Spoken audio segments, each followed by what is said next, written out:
Welcome back, you giggling gals. Time to gallivant our way through Calandra, not Calandra. We are just about halfway through our deep dive of Shield of Sparrows by Devney Perry. How'd that happen? I know, so fast.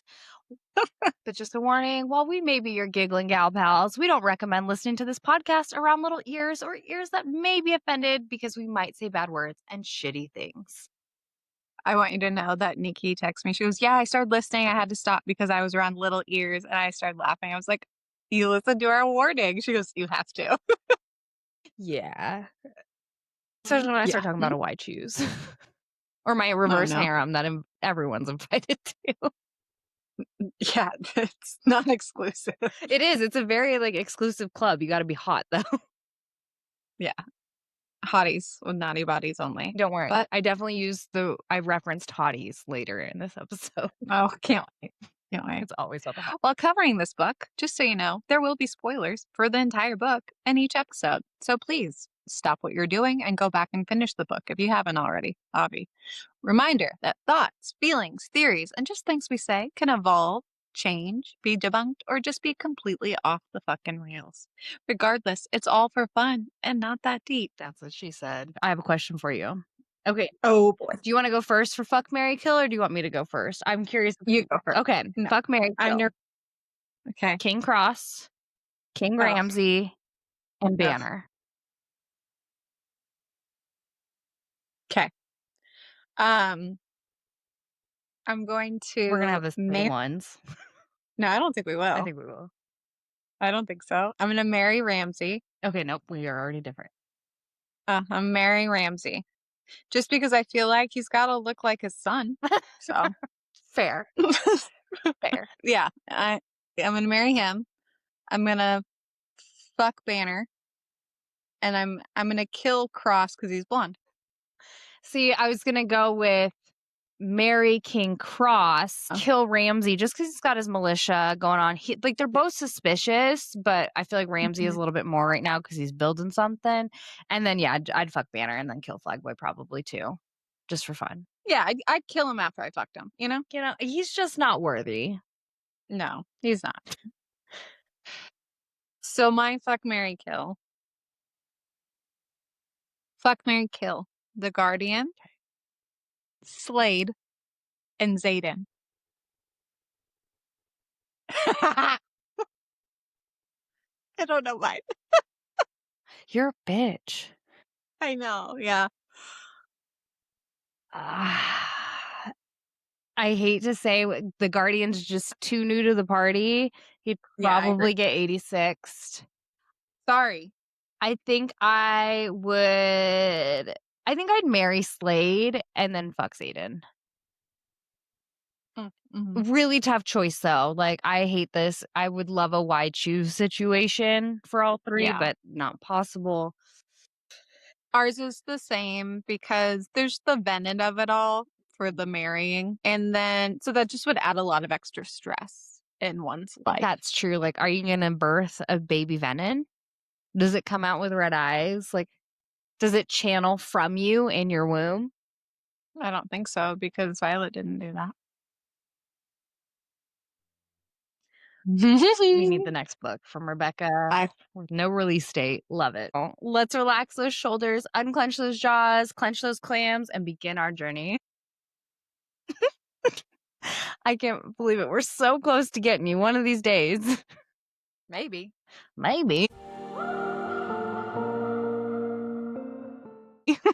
All right. So chapter 23. You ready, Spaghetti, to get into this? I guess. All right. Well, Odessa gets into her hot girl summer routine with Tilia, training for hours. Tilia seems like she's preparing Odessa for war, and Odessa is preparing for war too, but inside the bedroom with her husband, eventually consummating their marriage, Odessa is actually getting used to Treow and getting a routine, whistling, riding Freya, sketching, and dropping some eaves. World's worst spy because she asked the pony rider if he has ever visited Alisaria, and he just threw the mail at her feet. At night, she wondered if her mother was in Arabella's shade, watching her from the heaven. If Odessa wasn't looking at the sky, it was her necklace. Which, real quick, so I just finished A Fate Inked in Blood, and the main character's name is Freya. And the horse in this book's name is Freya. So my mind is just like Odessa's writing the female main character from the book. Not sexually, Well, that's what it sounded like. just, riding her like a horse, like, kid and a parent, that situation. That's where Yeah. my brain goes. I think I'm just tired. Well, I was like thinking about how funny it would be if like Freya actually didn't really exist and it's just a hobby horse because they didn't trust her on a real horse. So she just has Freya, her hobby horse, going around. No wonder she's so exhausted. She just galloped herself across. She galloped her heart out on this hobby horse. Talking about like getting off. She literally could just pull the stick out, but instead she's getting off it like a horse. So yeah, Yes, Freya is a hobby horse. Freya, hobby horse, not real. I mean, it's real. It's a fucking illusion. She's like, she's truly picturing she's on a horse. Yeah, like that's how great the Guardian's powers are. And he's able to like make her think it's a real horse, but it's just a hobby horse. I think that is exactly what Devney Perry meant for us to picture. See? Look at that theory, guys. Put it in your back pocket. It's a freaking hobby horse. That is a theory to be married to, 100%. It's canon. Married to Not that one. So, I don't know why I just said, but Arabella is the goddess of love, and it makes sense that she'd want like her mother to be in that shade. But I'm wondering, does anyone ever end up with Amma and Oda, or just within the shades of like the six, their children? I don't know. But what if her madre is Arabella? Or what if her mom's even Amma? Ooh. So like her thinking that, oh, I hope my mom's in that shade. Bitch, your mom is that shade.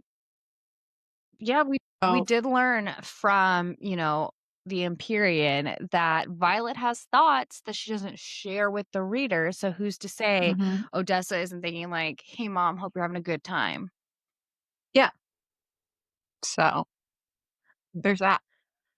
There's two theories for you already, guys. Okay. Hobby horse and this. The hobby horsing one is definitely like the best theory you've come up with out of all the books we've done.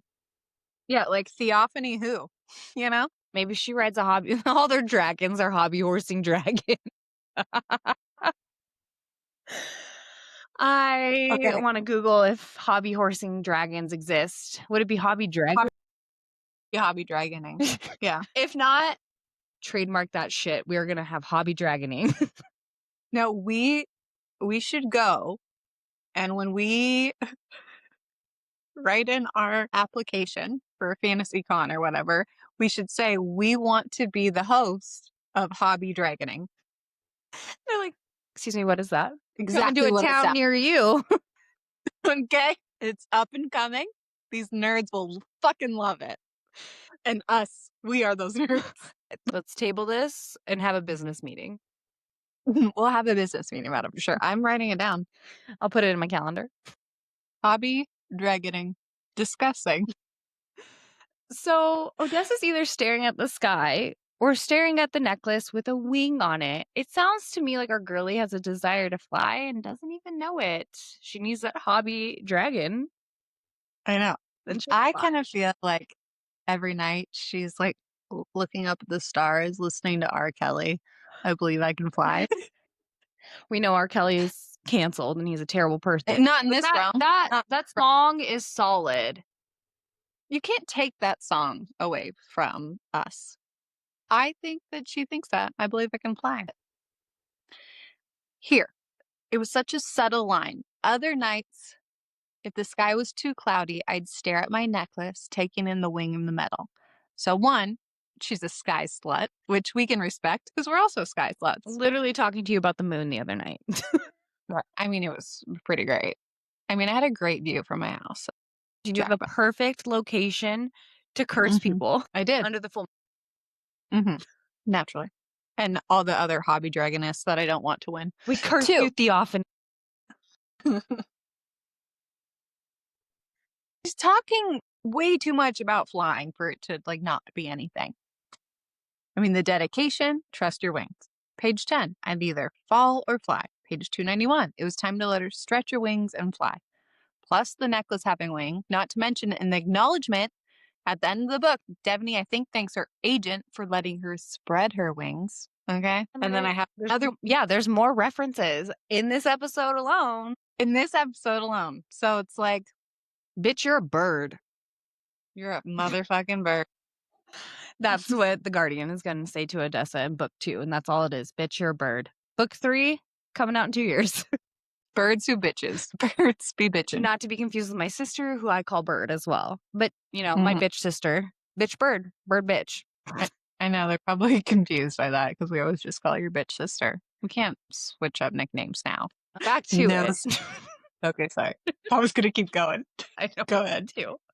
So she hasn't seen her husband or that slutty looking guardian in a while. Always that haughty Tilia greeting her in the morning with the return of her ladder. On this day, when sparring, Tilia calls out Odessa for being distracted. So distracted, she missed Tilia saying that she needed to start running and that her stamina is shit. Turns really are the best of compliments. When Tilia tells Odessa to stop pulling her punches, Odessa goes off with hands. I don't need to be a beautifully menacing warrior like you. I just want to keep myself alive the next time a marrow eel tries to eat me. And that is when we hear the slutty little voice. To accomplish that, all you really had to do was stay on the fucking ship.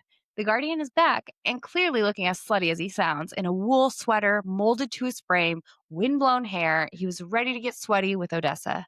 Fighting, you perverts.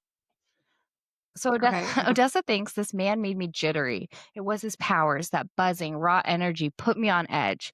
He 100% is whispering to her vagina. It's not all his power, girlfriend. Maybe whispering to her vagina is one of his powers.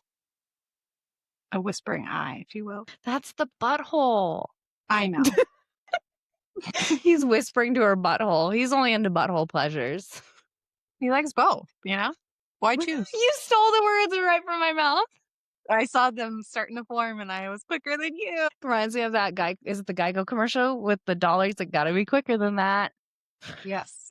Okay, so when you're reading about the wool sweater, I'm now picturing the Guardian, like Chris Evans in his white little slutty sweater for Knives Out, and now that's what the Guardian's wearing in my head. I can't stop referring to the Guardian as slutty. I don't know why. I think of He is Pedro slutty. Pascal, like his slutty little boots, and so all I can think of is yes, the Guardian, same vein.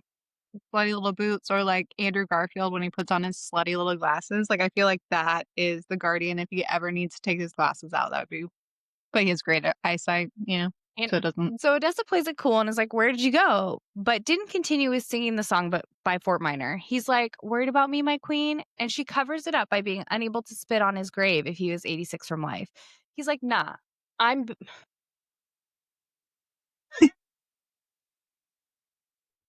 What did he say? Will you tell us what you wrote? Tell us what you.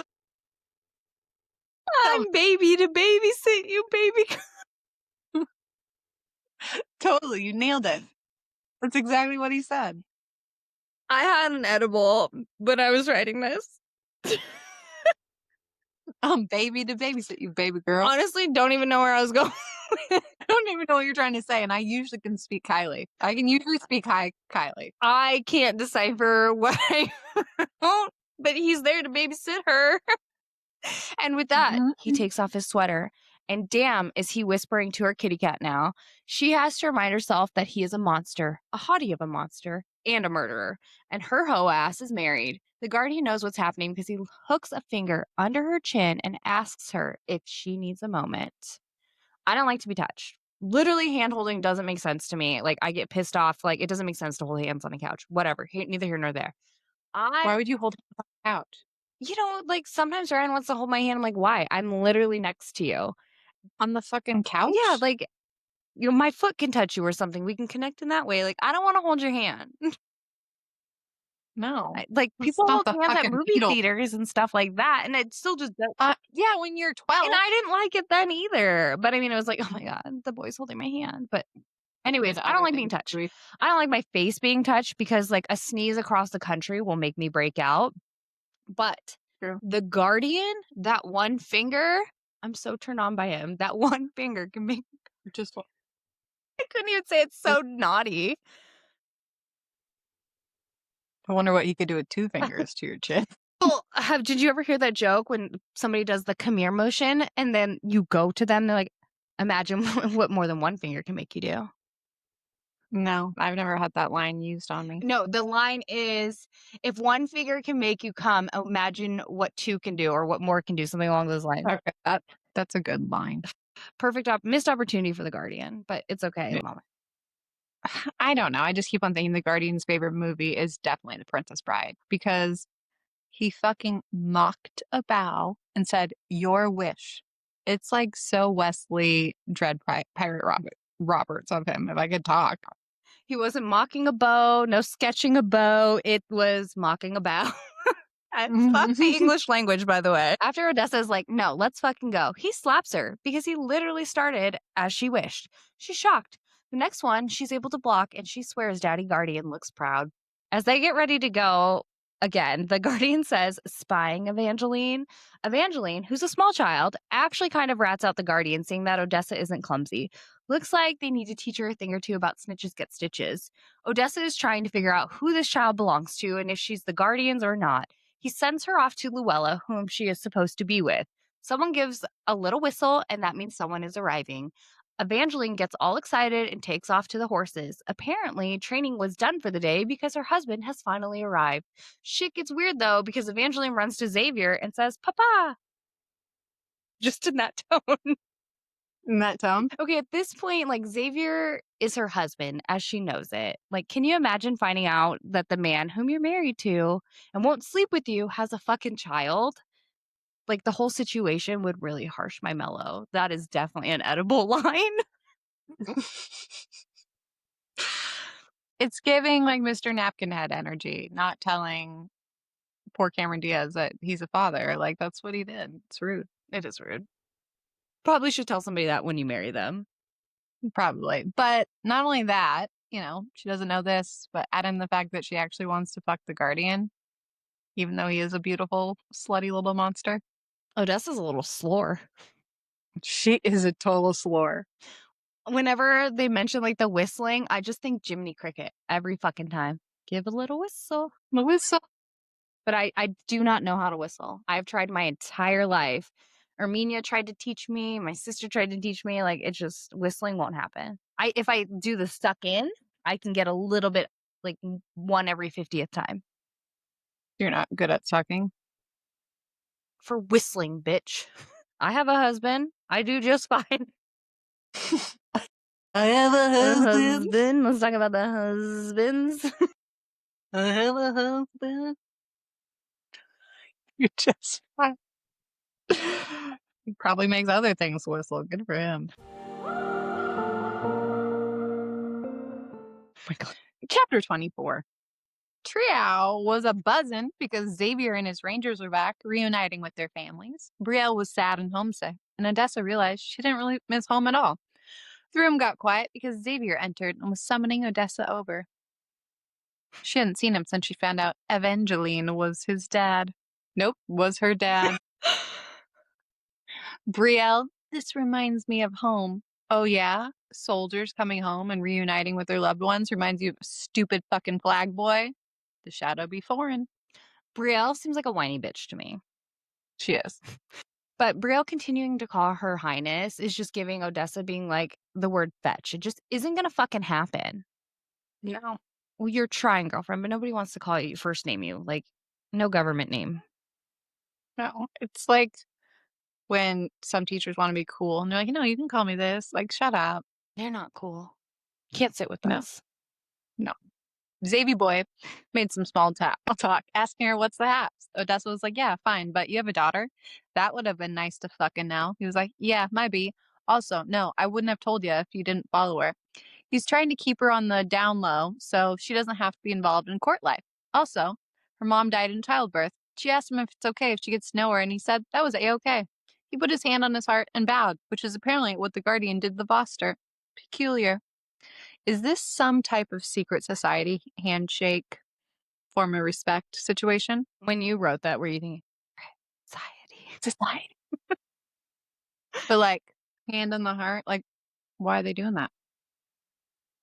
That's how they say fuck you. That's how they sign Okay. it. They do some more chit chat, and he tells her they'll be in Treow a while longer before they head to Elder because Treow isn't the place to be when the crux happens, which caused Odessa to spiral. She realized there would be no way to send intel back to dear old farting dad about Alisaria. So when he tells her goodnight, she kisses him on the cheek, immediately mortified. This was so fucking awkward. I died of secondhand embarrassment. It's like Michael Scott season 1. It was Scott's Tots level.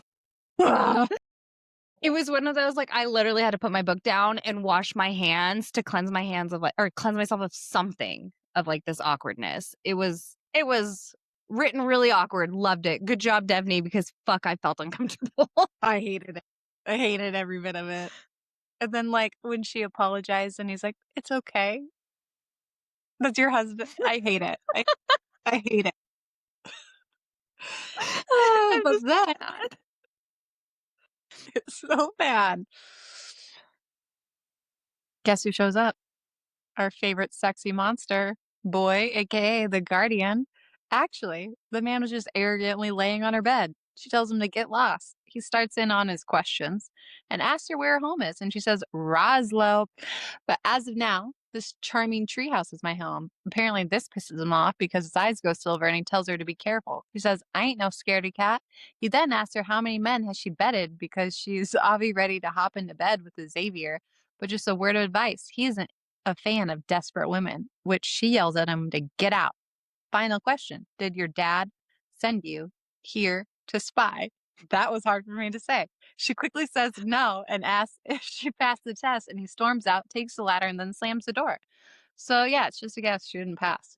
Do you think JoJo Leave Get Out was what was playing when she was like, get out right now?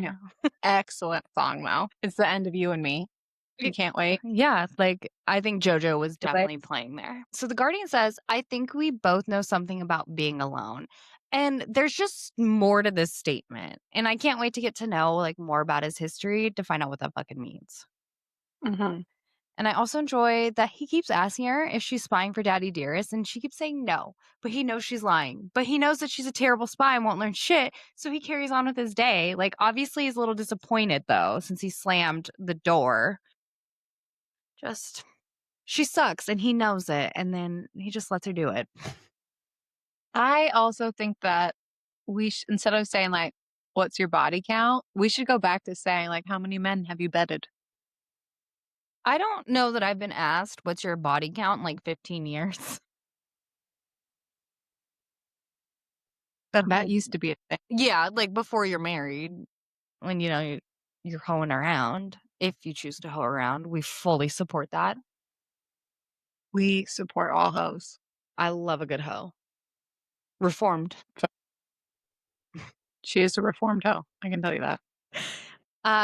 Just to talk about a little trauma, my birth mom used to call me the town bicycle just because I had lots of boyfriends. Not at the same time. I just would alternate who I was dating. I had them at the same time. Then why was I called the town bicycle? Bicycle? Well, I wasn't. I was just making out with them, but she's like, everybody gets a ride. I just always had backups, Yeah, there's a roster for sure.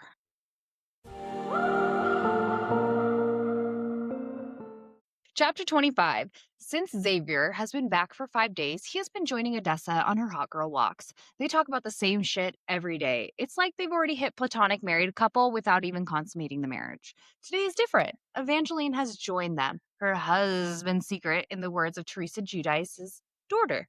2 Housewives references, 1 sentence. I sound like 2 girls, 1 cup. Odessa got a little high out of her, at least, and that Xavier was leaving again. When Odessa asks about this, he raises his hand because he's listening to shit winds that are a-coming, aka her babysitter has arrived. Trailer Park Boys, for those who don't know what shit winds are. So Odessa thinks Xavier winked and 100 butterflies fluttered in my belly. Maybe this marriage wasn't entirely hopeless. Xavier as a father was different than the bored, indifferent man I'd met weeks ago. The protectiveness for his child was endearing. And I can respect that she's trying, but that is nothing compared to when that sexy little guardian walks into her airspace. Then she goes, damn, my heart, it skipped. Heartburn. It had to be heartburn.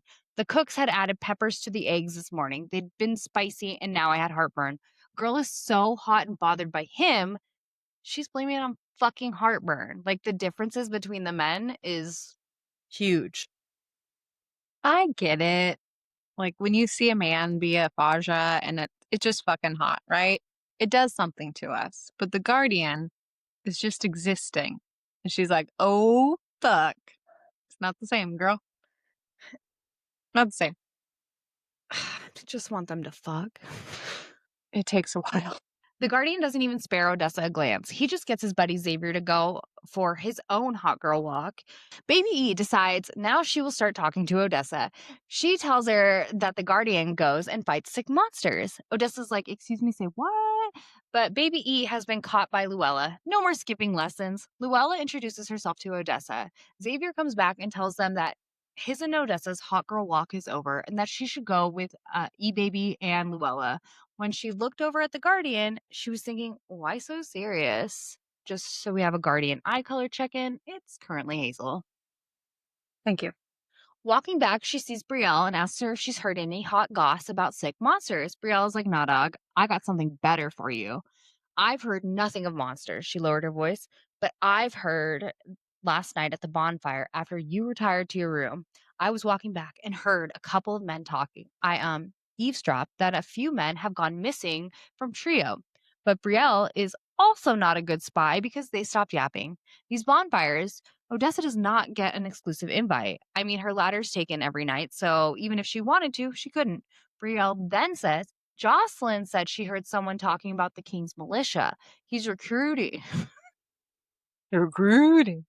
He's recruiting more men. I guess one of the pony riders quit to enlist. Maybe that's where these men went as well, which sparks the question of why King Ramsay needs a militia, crux, war. Who knows? So now they're comparing notes about how taboo it is to say Alisaria because whenever it's mentioned, people get hella weird. That's when Brielle points out they're pretty much stuck in Treow because they don't want them learning shit about their people. Cue serious music because Odessa is feeling like taking spying seriously. I do appreciate all the girls dropping some eaves. I just want to say that. Like, they're doing their job. They're not And they're good sharing at it. No, but they're trying. They're giving it a good college try. I hate your brain when it's aligned with mine. Were you just about to say that? Yes, so fuck you. Okay. Sorry, my bad. I say fuck you and you're like, okay. Doesn't make a difference to me. When you're like, I hate you. Fuck you. Blankly. I'm like, okay. You said your own name in the snotty tone. It wasn't me this round. So Odessa had a ton of great questions. Like, what exactly was a sick monster? Did it have anything to do with the green blood she'd seen from the marrow eel and the dread? Same difference. Dead grither. I want to know what is making them sick. Like, why does it coincide with Odessa and the Guardian's existence? Why was King Ramsay burning books and building a militia? What was happening in Tara? And how many secrets were these people keeping beyond the location of their capital? And I feel like it has something to do with those tall ass peaks, as in that's where Alisaria is. My Think you're right. feelings. You love questions. I do. I have so many questions. I don't even need answers. I just love asking. I mean, I love answers, but I love asking questions. Yeah. No, I know you do. So, like, this probably makes you very happy that Odessa is also, like, a questions gal. Oh, God, yeah. I mean, that's why I love this story so much, because literally she asks a lot of the same shit that I would. Truly, a lot of it. She's a question gal. She stays curious, and I love that for her. I agree.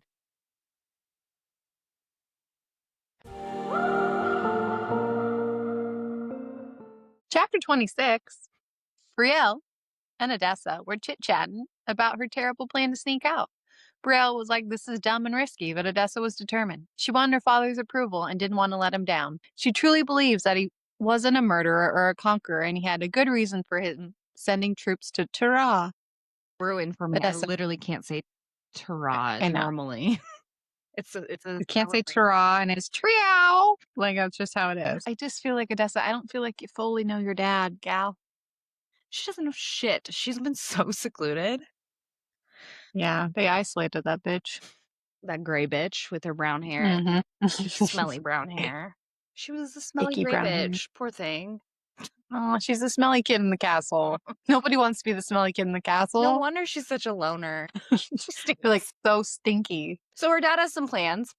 He hadn't said he was planning a war. He'd said he needed to find Alisaria, that he needed a way to enter the city, that he wanted to find a way to break the Shield of Sparrows and set me free. Is dad looking for something or is he looking for someone?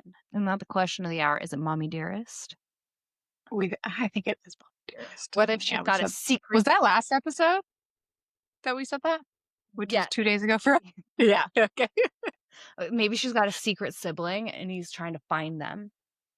Her plan: find the road to Alisaria and figure out what's going on with these sick monsters and the book burning. Hopefully, by doing this, she could set herself free. She was choosing to be brave. She'd been stifled and smothered her whole life, but now was the time to let her stretch her wings and fly. Just like R. Kelly wanted. She was expected to fail, but she was tired of being dismissed. Brielle asked if she wanted their love, and Odessa smartly said, I don't know if they're able to love. I'd settle for their confidence and trust. Maybe a little faith, and I only does because that's maybe a little faith that I'm not entirely useless.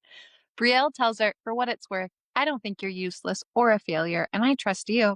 She tells her she trusts her back. For what? For I want to answer for you. You asked the question. Sorry? Damn, girl. You're like, I can't. I need to answer this. I gotta answer my own question. I like that she knows that they're probably not capable of love. I like that she's like laughing, like she knows that they can't love her. So funny. She knows, you know? Makes Like, me she knows giggle. that- Well, you know, if you've tried your whole life to get somebody to love you and they just don't, and even though they're related to you and should, it's good that she's come to this conclusion at 23. Do we love these fantasy books so much because they all have parent problems and we're like, I can relate. I'm meant to be a princess.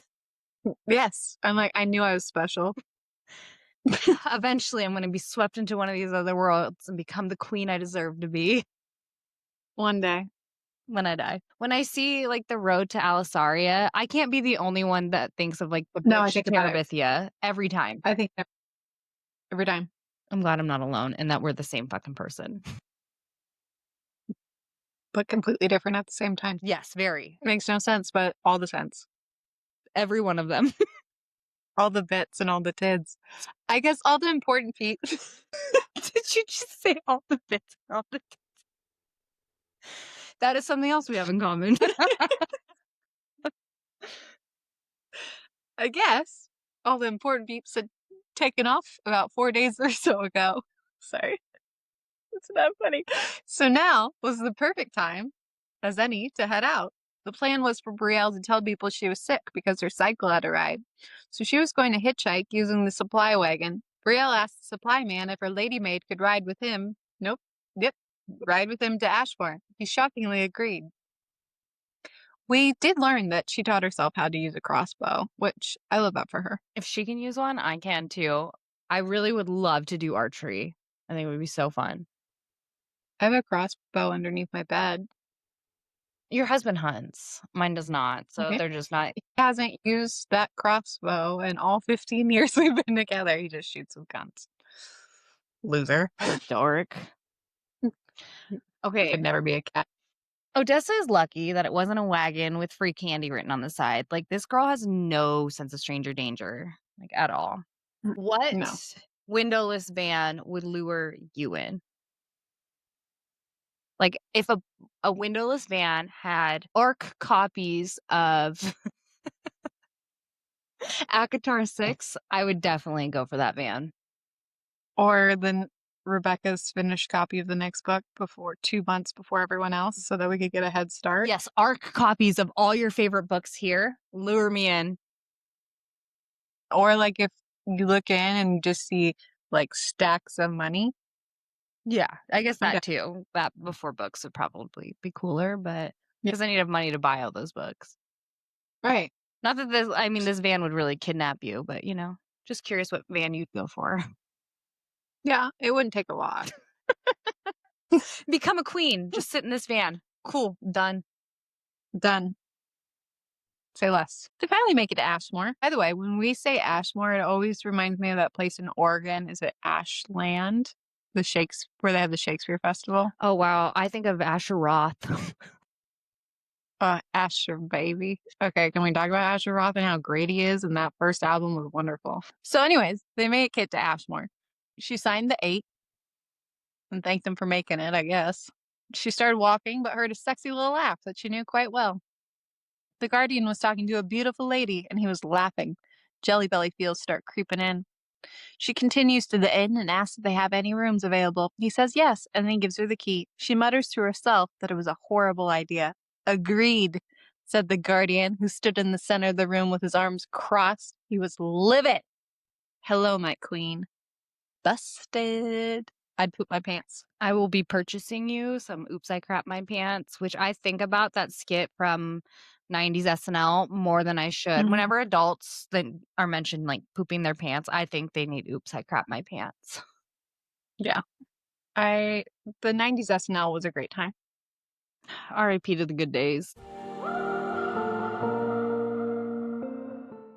Chapter 27. We are starting with an eye color check in. The Guardian has silver eyes. He is displeased, to say the least. Odessa is asking all the questions we are. How had he found her? Was this a trap? The Guardian laid into her ass, but not in the fun way. He made it very clear how reckless her choices were. Naturally, he demands, what is she doing in Ashmore? She's like exploring my new kingdom because she definitely can't say she's playing Austin Powers International Man of Mystery outright. He plays the parent who's disappointed in you and makes her sit with her discomfort in silence. Finally, he says, we will leave tomorrow and you will never do anything like this again, or the freedom you've been granted in Treow will vanish. Is that understood? Did we think Odessa would say, yeah, cool? Absolutely not. She says no and tells him, I didn't ask to be married to a stranger and shipped across the continent. I didn't ask to come to Tara. I didn't ask to be jailed in a wilderness treehouse. Those were decisions made for me by the whims of men. So you can threaten to take away my freedom all you want, but I will fight you every step of the way until my last breath, and I will not go quietly in a cage. I love when FMCs find their backbone and give their monologue. It always means shit's about to get real and nobody puts baby in a corner. I love a good monologue, whether it's a villain, FMC, MMC. I love them all, and this one was a good one. So yes, queen, even though she really is a queen. Good for her. Once again, she's a great FMC. Not annoyed by any of this because sometimes they'll like Mm-mm, give their monologue in which it's always inspiring, but sometimes they're like, you're a little whiny. But nope, not her. We're cool with her. mm-mm. He asks the most obvious question to her, like, why didn't she speak up? He points out she has been granted every request. He tells her, did you ever stop to think that maybe the door to your cage has always been unlocked, Sparrow, and all you had to do was push it open? Also, this, I feel like it's going to stick with her, and we will get a call back to it at some point. He called her Sparrow here and how her cage has always been unlocked. It feels like he's alluding to the fact that she needs to trust her wings. Just calling back to that dedication again. I totally agree. And I think the next book, Odessa may be in a situation where she is in an actual cage and she'll have to just trust that those wings will fly. I don't know. She gets taken away at the end of the book. So You wrote that, and my first thought went to the mountains again. And I'm like, there's cages in the sky. She's going to be stuck up there. That's where my mind went. But I do think she will, like, well, she is kidnapped. Like, I do think, like, she's going to be in a cage and we'll have to just fall or flat. fly, baby, fly. Mm-hmm. I'm ready for it. The next book. Damn it, Devney. Shout out to their version of Uber Eats and Ashmore Inn for interrupting this incredibly tense moment. The quote does replay in her head, and she has a bit of a moment where she realizes she is not used to testing doors since anytime she's tried, they've been locked. I think that's a lot to unpack, and she should make an emergency therapy appointment. The Guardian pieces out so she can eat stew and taste the shame in what she has done, which she did. She didn't leave her room. In bed, she was replaying, "Why didn't you ask?" Her runaway brain train is off at full speed. She's wondering about Brielle and that bitch Jocelyn and what would happen to them if they didn't deliver What's the Haps in Alisaria. What if what can stop the crux is in Alisaria?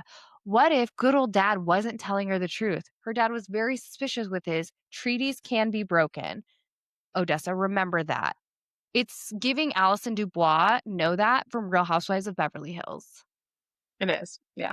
And just her, like, replaying in her head the how you said it should be a emergency therapy appointment. It is like the subconscious working against us. We don't even try things because it's always been a no, and that keeps us safe.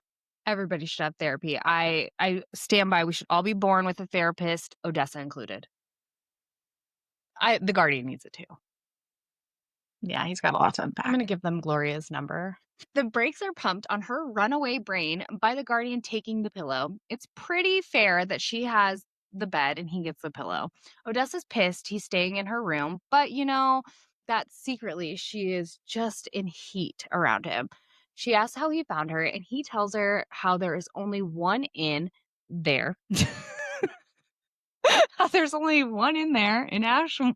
Plus, she sticks out like a sore thumb with her hair. He's shocked. He knows her real hair color. That's when he mentions that dye you wear is as pungent as a dead fish. Did you really think I wouldn't notice? And Odessa thinks, yes. No one else seemed to care, unless he was the only one who could smell it. The odor faded after the dye was applied, but his heightened senses must have been able to pick it up when others couldn't. I wonder if he can smell the hair color. Can the Voster? Probably. Maybe. I don't know. Yes, no, maybe so. If they're trying to hide her from the Voster for whatever reason, like, they have to know something. I feel like it would just ick him out in general, the Guardian. Not only is it pungent, but it's just a representation of her hiding her true self. And he wants his queen to shine. But now I'm thinking with this brain of mine, like in the beginning of the book, he's like, I have to keep dyeing my hair brown because he married a brunette wife. You got red hair. The curtains match the drapes. We know that she's not shaven. No, that would have been a shocking situation.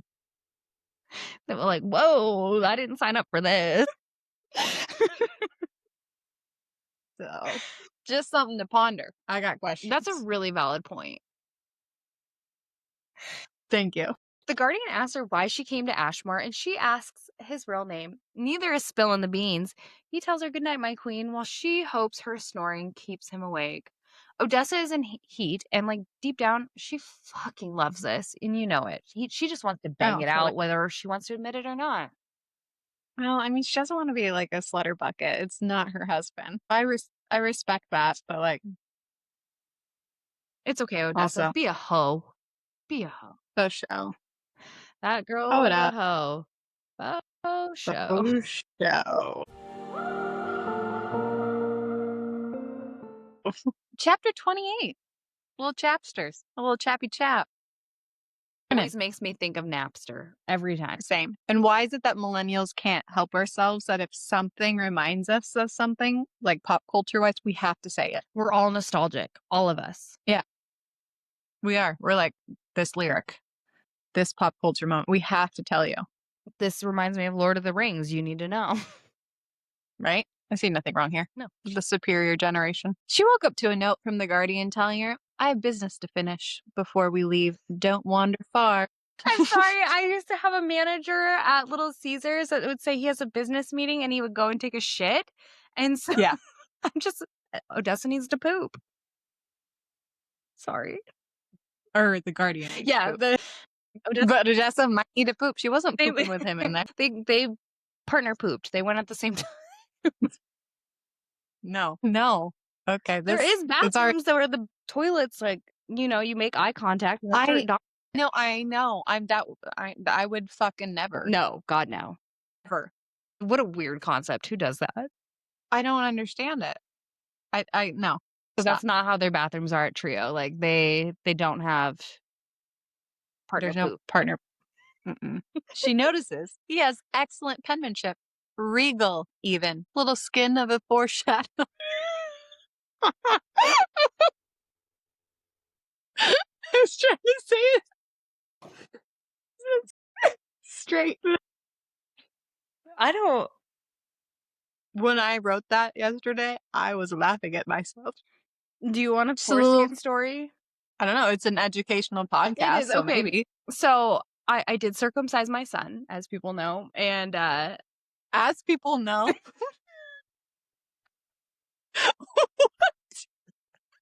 As people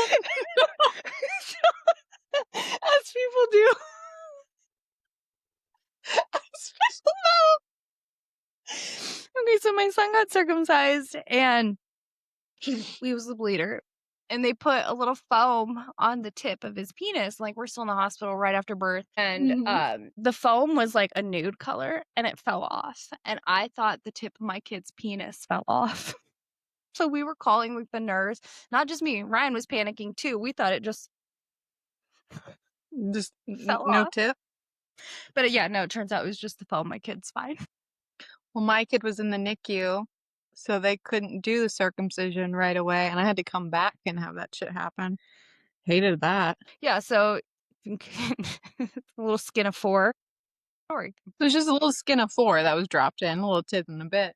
So if you guys ever get that foam, if any of you get that foam on your penis, it might fall off. Still just can't get over it. My son was circumcised. I did not broadcast it to the world initially. It wasn't like live on Instagram. No, we're good. Okay, sorry. You can carry on now with the skin of 4s. Thank you. Her brain started going a little jelly belly, thinking about the big G with his blonde. But of course, she doesn't care. More time to explore. So she wandered about and found their library, which was burnt to a crisp. She asked aloud, why would a king want to burn books? Kathleen, out of nowhere, responds, fair question, which shocked the heck out of her. Big Cath and Odessa went on a walk together. She told her about her escaping and the guardian telling her not to wander far. Big Cath tells her, well, I'd listen. He's sworn to protect you. The big Cath is killing me. What does it remind you of? Big Kathy, Real Housewives of Beverly Hills. Yep. I almost started reading her paragraph. So the guardian tells her not to wander far. He was letting me test the open door to my cage. And once again, the kindness of him, he gives all the cares, literally getting everything she asked for. If I were her, I'd be like, fuck Quentis. I'm all in for this land with all the hotties. Totally. All this foreskin, too. Please don't ever call it skin of 4. I can't, because then we'll get derailed. It's funny, though. Everyone knows about my kid's foreskin now. Everyone knows. So Big Cath plays tour guide Barbie and shows her around Ashmore. I don't know why. Assmore. Fucking Ashmore. She shows her the tunnels for migration, tells her last time they weren't deep enough during the crux and they killed everyone. Odessa asked her what she was doing here, and Big Cath told her she was visiting an old lover. But she didn't think it was going to go anywhere. The library gets brought up, and she asks her why the king is destroying them. And Big Cath tells her, because Ramsay has lost his goddamn mind. I wish I had. She does. Nope. That those two know each other. Fucking Big Cath. I just asked her, why is she there? And she told her to look through the library so she could learn more about Treow. She lies about why she hadn't been preparing to be the sparrow and then starts asking some questions of her own about Treow. I love that Kathleen, aka Big Cath, is just like, yeah, a lot of people died. Hopefully it's good enough now. Let's carry on with the tour. Like, yeah, no big deal. Like a true tour guide. Love it. Odessa also asked Kathleen why Ramsay is burning the books, and the response is, her teeth clamp together so hard, I hear the molars grind. Because Ramsay has lost his goddamn mind, I wish I had a better explanation. And it makes me curious what color his blood is. Because this just seems like a wild ride. Obviously, you said that quote, but like, what color is his blood? Okay, well, can I tell you how I picture Ramsay? Yes.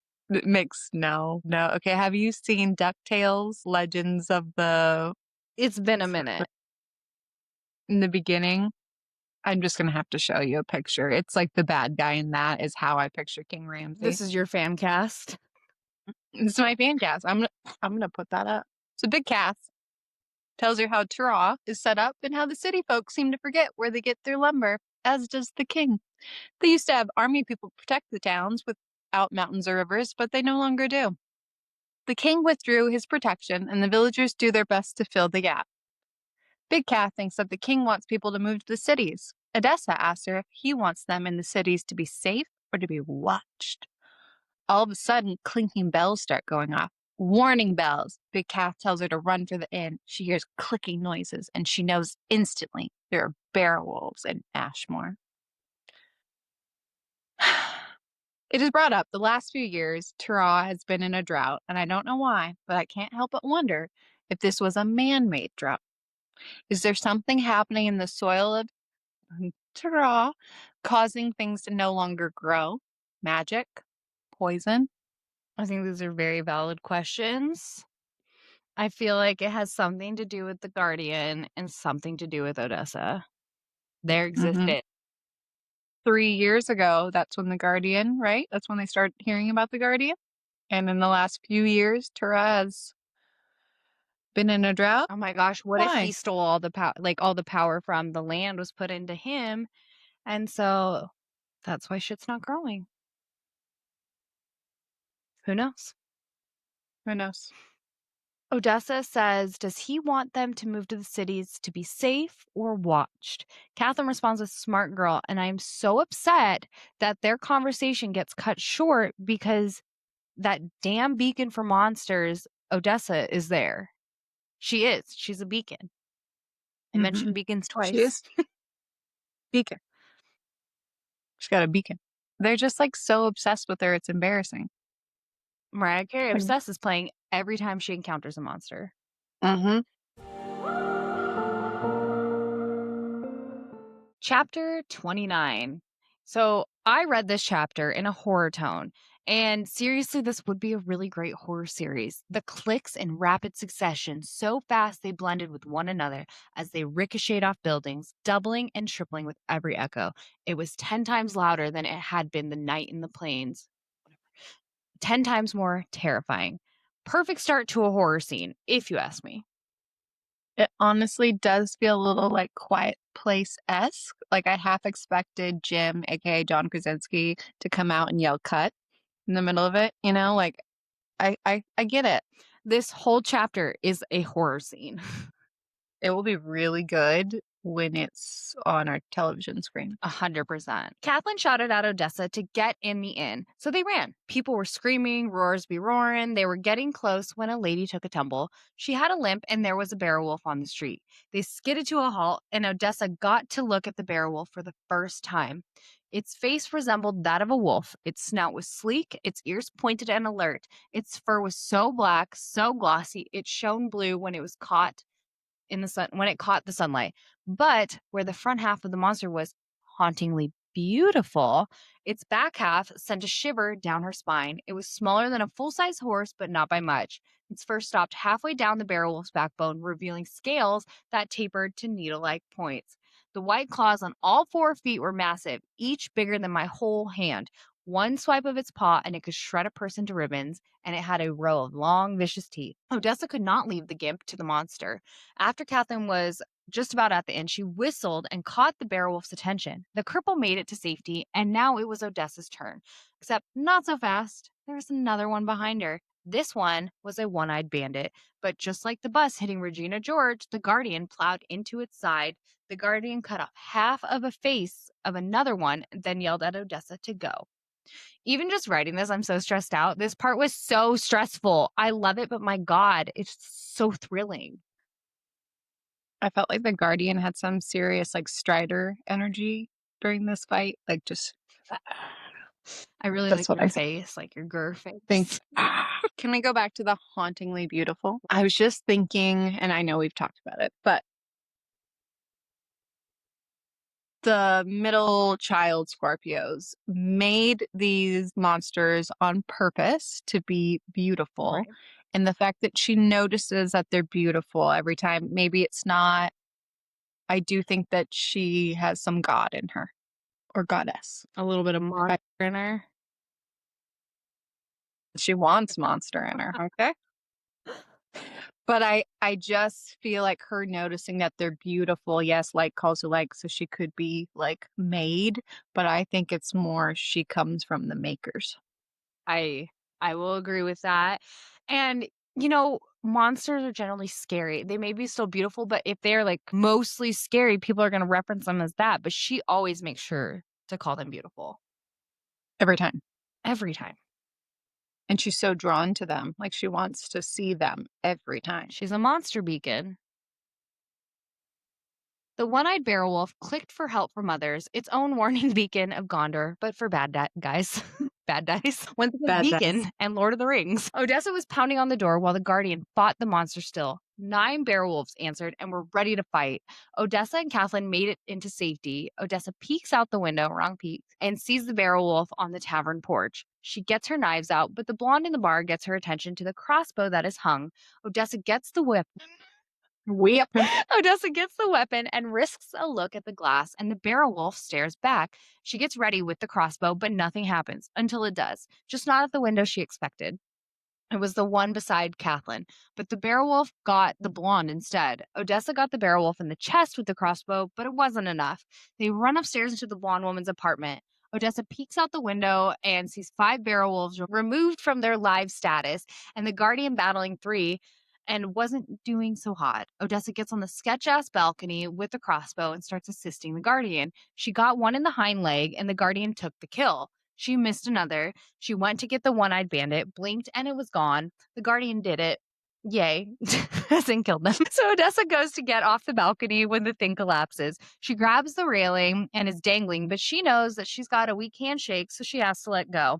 It hurt, but she survived. When she stood up, she saw the Guardian very panicked and was running towards her. Odessa's like, that's weird.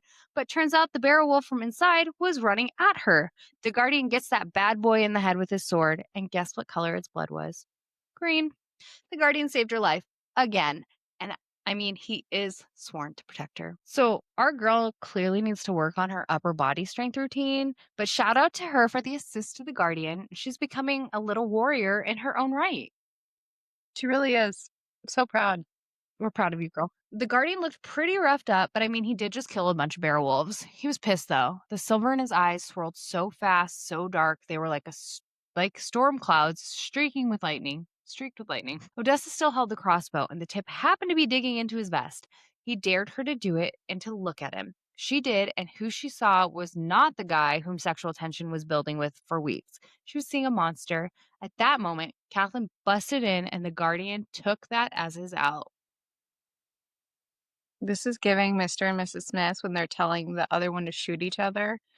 And he's like, do it. And then she like starts like crying, but they can't because they love each other and want to bump uglies instead. The sexual tension be tensioning hard. That's what she said. Chap 30. Chappity chap. Don't come back. Look at that go. Odessa's room was quiet. She just took a bath after digging graves, and of course, still felt dirty. She sat there in her guilt over Soraya's death, and then, of course, the Guardian came in, who happened to be a tad bit drunk. The injuries he had earlier seemed to have healed themselves. She apologized again for her death and saying it was her fault, but the Guardian was having none of that. She asked him, "Why do you call me Sparrow?" And he says, "Because you're a bird." What? Then she asks, "Will you go to Alisaria before migration?" And he says, "No." She then asks about the goosebumps blood on the Bariwolves and if they're sick. He tells her yes, and they're sick with Lissa. It's Lissa school time. Okay, so Lissa's meaning is rabies. But in ancient Greece, Lissa was a minor goddess with the spirit of rage, fury, and rabies. In myth, Lissa features in stories where she drives people insane to their doom. I mean, we did find a cure to rabies. Michael Scott was a big part of that. But perhaps our cure to Lissa is a little sparrow we happen to know. So when he says, "Because you're a bird," just fueling your theory. I'm curious if the Guardian can see things she cannot, like how Fae can scent things. Like, can he scent what she really is? Or like something along those lines. Like, what does he know that she doesn't know? Because he's making all these, he's alluding to something that she doesn't know. There's something. She knows that he knows.